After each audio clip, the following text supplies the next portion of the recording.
അല്ല, എന്നാലും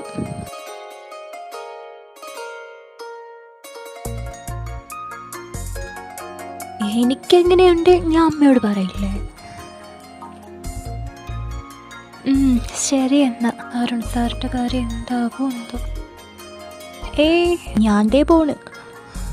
അരുൺ സാറാണല്ലോ. നല്ല ആളാ. ഇപ്പോഴെല്ലാം ഒന്ന് വിളിച്ചല്ലോ. കഴിച്ചു. സാറ് കഴിച്ചോ?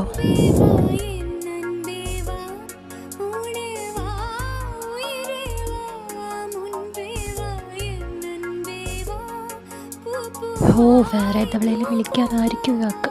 തിരക്കാണോ? എന്നോട് സംസാരിക്കാൻ മാത്രം അയാൾക്ക് തിരക്ക്. ഇനിയെപ്പോൾ വിളിക്കും?